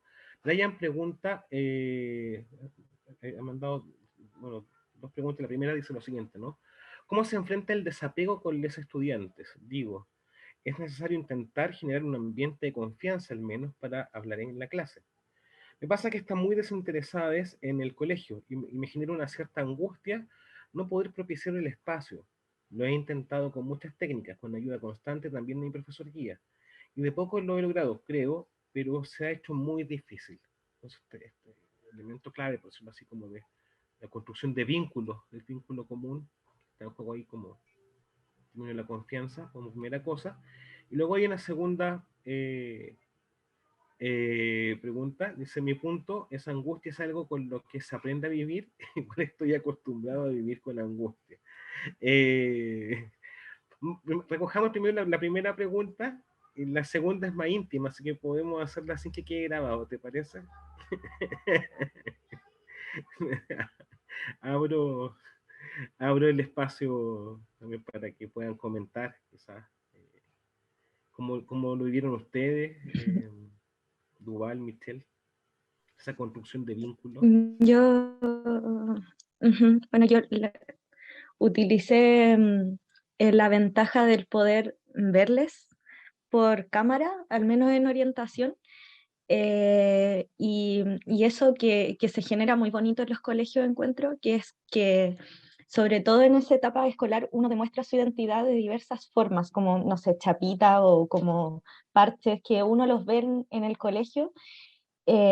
Utilicé la instancia como de ver lo mínimo del cuadradito para poder como ingresar en eso, o no sé, me acuerdo que una niña compartió la pantalla y justo tenía Spotify y era una banda que yo conocía, entonces como que al tiro dije como, ¡ay, qué buena esa banda! Como para intentar como cada vez como ganar esa confianza, como ese acercamiento. También como niñas que en orientación, porque estaban con su profe jefe, que tienen mucha confianza, también estaban como muy en una parte en donde se demostraba esa identidad. Había muchas niñas con sus pañuelos abortistas, con banderas de LGBTIQ a más, etcétera. Entonces, como había varias consignas atrás, había muchos gustos implícitos que, bueno, yo creo que es dentro de lo poco que se deja ver. Al menos en mi experiencia, yo intenté agarrarme de absolutamente todo lo que se podía ver en las pantallas para poder ingresar en esos espacios que sí son dentro de la intimidad, pero es algo que uno está dejando ver, al menos por la cámara, y es lo que yo hice, como que hice uso de eso, al menos en mi caso, que sí pude ver al menos sus caras en orientación, al menos.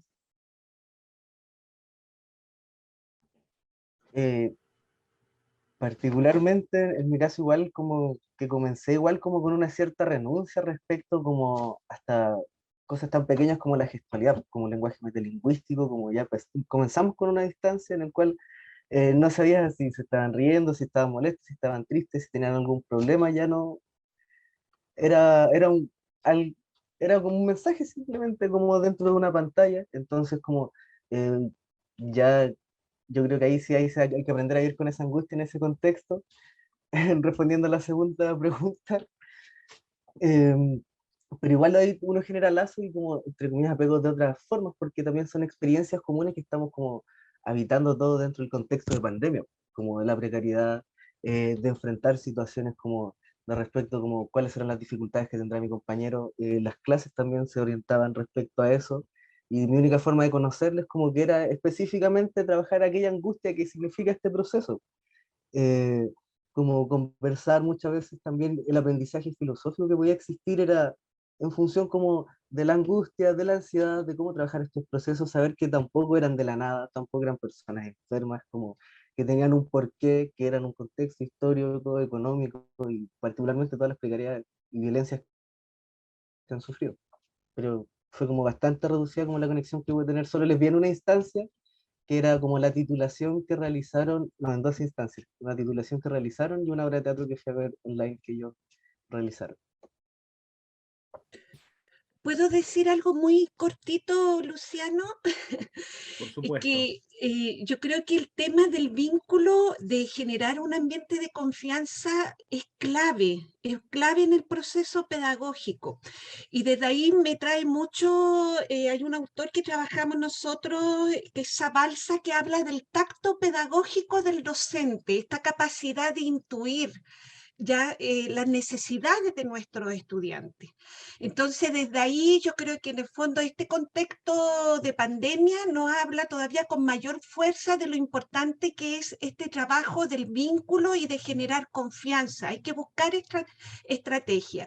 Y lo otro que frente a este sentido de angustia, ¿no? Porque todos lo hemos vivido, nosotros como docentes universitarios, los profesores, sus profesores guía, como docente en formación, yo creo que también algo que tenemos que trabajar en la formación es el autocuidado de nosotros, es tener estos espacios de autocuidado en términos de también tener un espacio de reflexión, de centrarse también en la tarea educativa. O sea, yo creo que es bueno como esta tensión, pero así como vivir en esta angustia permanente no es bueno. O sea, necesitamos una energía positiva también.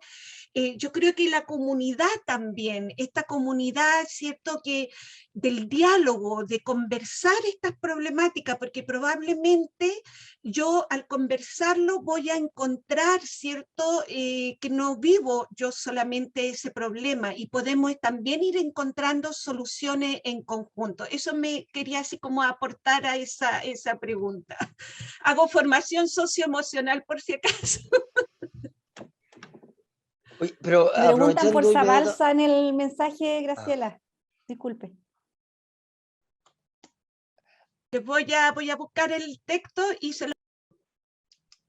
Oye, aprovechando lo que decía Graciela, habíamos quedado inicialmente, Luciano, en que pudiéramos generar ahí un ping pong, o más que un ping pong, conocer cuáles eran las cosas que le producían a Graciela, ¿cierto? Y a Elizabeth en relación con lo que habían expuesto luego de escuchar a los chiquillos, ¿no? Entonces, no sé si ustedes, Elizabeth, Graciela, quisieran como quizás poner alguna pregunta, pero también dar a conocer un poco lo que les produjo la exposición de los chiquillos en relación con lo que ya venían presentando y con el desafío de implementar este cambio, ¿cierto?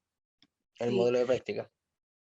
Mira, yo creo que una de las cosas que apuntaban muy bien los estudiantes, que a mí me hace mucho sentido, es que cada contexto es distinto, como esta necesidad de la pedagogía situada, ¿no? De leer los contextos, de efectivamente de poder conocer, comprender dónde estamos, ¿ya?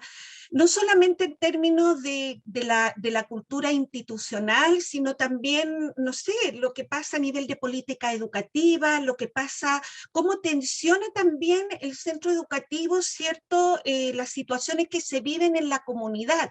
Ya ay, no me acuerdo el nombre, disculpen, del estudiante que estaba exponiendo, pero él hablaba mucho de la desigualdad, ¿no? Y uno efectivamente, yo creo que se encuentra en estos contextos, y yo creo que este escenario se va a agudizar todavía. Ya encontramos colegios, ¿cierto?, que tienen una deserción importante. Hoy día en los establecimientos educacionales los profesores están realizando esfuerzos por recuperar estudiantes.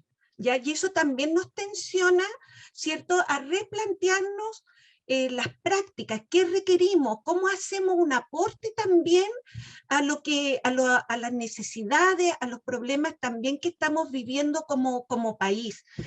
Eso un poco desde ahí, la reflexión me hace mucho sentido nuevamente este aspecto de la formación socioemocional en términos de los estudiantes, del acompañamiento también que tiene que existir en las prácticas. Y lo otro también es cómo vamos trabajando, ¿no? Yo voy a hablar de educación parvularia, por ejemplo, de cómo los estudiantes empiezan a tener experiencias de enfrentarse efectivamente en este rol docente, cómo se tensiona, irlo reflexionando, qué cosas me hacen crisis, ¿no? Porque no es continuo. Entonces, yo tengo periodos de crisis, ¿cómo las resignifico también desde aquellas cosas que a mí me hacen sentido para la docencia? Ya por ahí va mi reflexión y de verdad agradezco mucho la instancia de poder escuchar a los estudiantes, porque eso también nos ayuda como a replantearnos, a mirar lo que está descrito en un modelo, ¿no? Pero que en la experiencia, en la práctica misma, van sucediendo otras cosas también. Eso. Sí, yo bien cortito, me quedo, porque estuve muy atenta a todo, escribiendo muchas cosas también que nos pueden servir en las reuniones, de pronto teorizamos mucho, pero qué relevante escuchar a los chiquillos, ¿cierto? A los chiquillos, a las chiquillas, a todos. Contar realidades, contar lo que sienten, esa angustia, como decía Graciela, no podemos dejar de lado el aspecto socioemocional. Y me quedo fundamentalmente con una palabra que yo creo que ya la tenemos como todos tatuada acá, que es la flexibilidad. Yo creo que la flexibilidad debe ser transversal en todo. O sea, y para ser flexible, primero tengo que saber en qué soy flexible. Y en ese sentido se hace necesario conocer mucho a nuestros niños, a nuestras niñas, donde estamos insertos, ¿cierto? Conocer los contextos. Qué importante es que Duval, por ejemplo, supiera que este grupo de estudiantes que tenía a su cargo tenían problemas socioeconómicos, que estaban trabajando, y que los entendiera, y que no solo él asumiera que los estudiantes son desinteresados, porque las etiquetas salen inmediatamente, que los estudiantes son flojos, que los estudiantes no quieren aprender, sino que estamos en una realidad que es tan diversa, hay tanta precariedad en algunas familias, que el trabajo de ese niño, de esa niña, a veces, sobre todo en contexto de pandemia, a lo mejor era el sustento del hogar. Entonces, esa flexibilidad que hay que tener, no podemos regirnos, que es medio feo lo que voy a decir, pero yo creo que hay que decirlo. Las políticas educativas de pronto exigen a los colegios. Entonces, claro, estamos en pandemia, pero igual tenían que tener objetivos priorizados, tenían que priorizar, tenían que tener evaluaciones, asistencia, tienen que volver. ¿Cómo van a volver si los chiquillos ni siquiera tienen plata para comprarse una mascarilla desechable? Entonces, yo creo que no podemos sacarnos la bandera de la flexibilización en ningún aspecto de la vida como docente y como estudiantes también.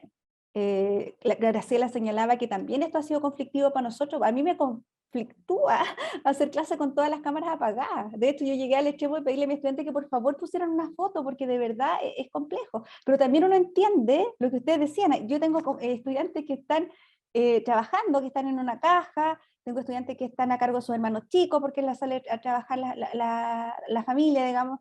Entonces, claro, tampoco le voy a exigir prenda la cámara. Pero también en todos los contextos es necesario el flexibilizarse a partir de lo que conocemos y de dónde estamos insertos. Eso. Gracias, Graciela, gracias, Elizabeth. Patricio, cierras tú y haces la invitación para mañana. Ya, perfecto. Súper, súper. Bueno, saludar al Duval.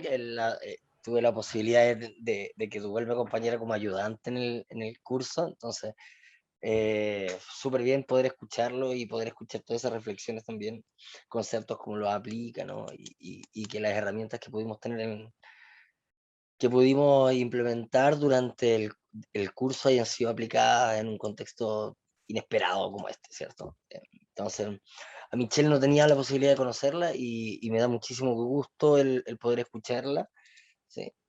Yo tenía una pregunta, pero al final se respondió, simplemente como poner atención en algo que me parece crucial y que también lo dice Elizabeth ahora, ¿no? Que es esta pregunta que tiene que de algún modo incorporar, alojar la pedagogía o las pedagogías con respecto al negro de la pantalla. Me parece eso súper importante, ¿no? Porque hoy en día de algún modo las pantallas aparecen en negro, pero durante mucho tiempo, ¿sí? En el espacio de aula habían cuerpos también en negro y que no necesariamente eran atendidos como tal. Entonces, que los cuerpos en negro de la escuela hoy tengan esta visibilidad y tengan esta capacidad de interrumpir y hacernos reflexionar, yo lo considero súper importante, ¿no? Es un desafío concreto, material, ¿no? De lo que supone un espacio en negro. En muchos casos, la escuela en muchos años trabajó con el espacio de la vida íntima y el espacio de la vida privada de los niños y de las niñas, de sus familias en negro también, ¿no?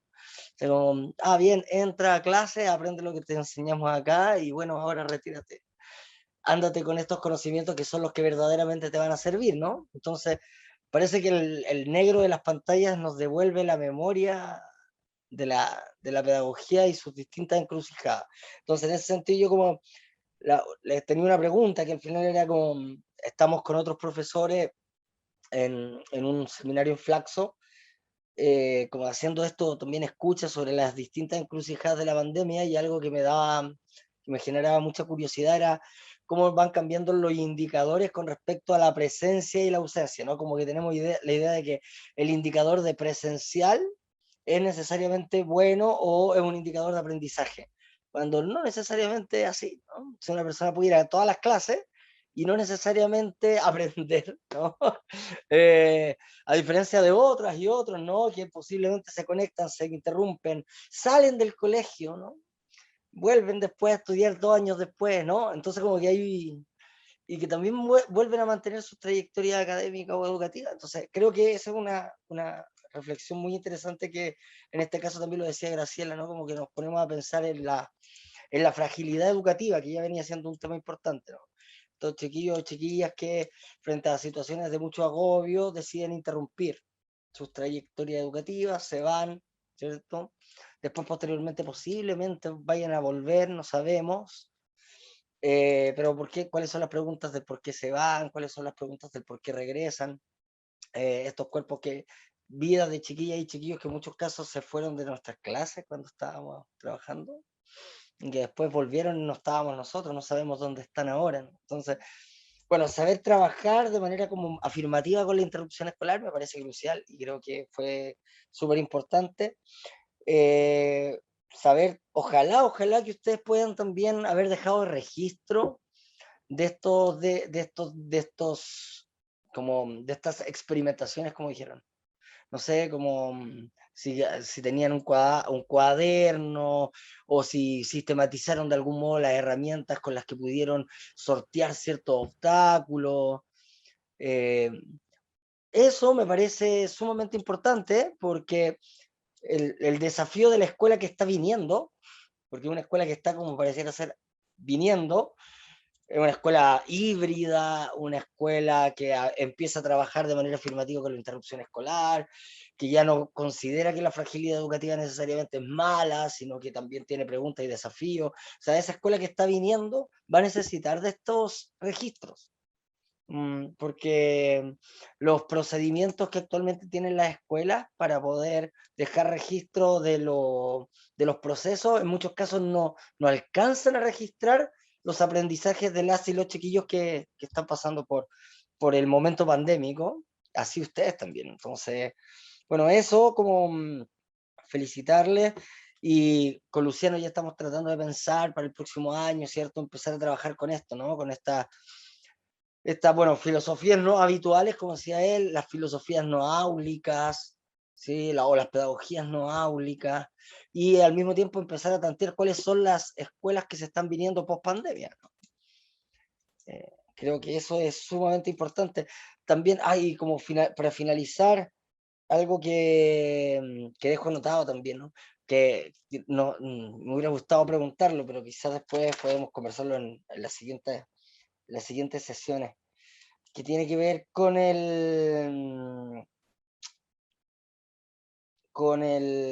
bueno, con lo de las pedagogías situadas, ¿cierto? Y con este rol que cumple en muchos casos el profesor de filosofía más allá de la clase de filosofía, como por ejemplo en el ámbito de la convivencia, las implicancias que está teniendo el profesor de filosofía en el curso de orientación, obviamente como profesor jefe, pero sobre todo con el ámbito de convivencia, porque sabemos que la convivencia es también una respuesta que empieza a tener la pedagogía frente a estas situaciones que no necesariamente se podían controlar bajo el lenguaje disciplinar más tradicional, ¿no? Y que incorporan los aspectos más sociales, económicos, ¿no? De la y los chiquillos. Entonces, cuando esos malestares empezaron a pronunciar al interior de las escuelas, empiezan a aparecer las lógicas de convivencia, las perspectivas transdisciplinares, toda la cuestión de lo biopsicosocial, ¿cierto? Y hoy en día, entonces, que la filosofía esté ahí cumpliendo un rol dentro de la convivencia, cuando realmente se está tratando de construir algo, así como programas de convivencia escolar, ese observatorio de convivencia escolar me parece súper interesante, a ver, saber qué más pasó ahí. Pero mañana, por ejemplo, bueno, mañana invitamos a 2 ex estudiantes del departamento, que actualmente uno es profesor de filosofía y el otro es encargado de convivencia escolar en un colegio PIE, o sea, perdón, un colegio SEIA, o sea, colegios de adultos que están enfrentados justamente a estas encrucijadas que no necesariamente son de la pandemia, sino que ya se venían dando. Que es cuando ya entra el barrio a la casa, la familia a la casa, ¿no?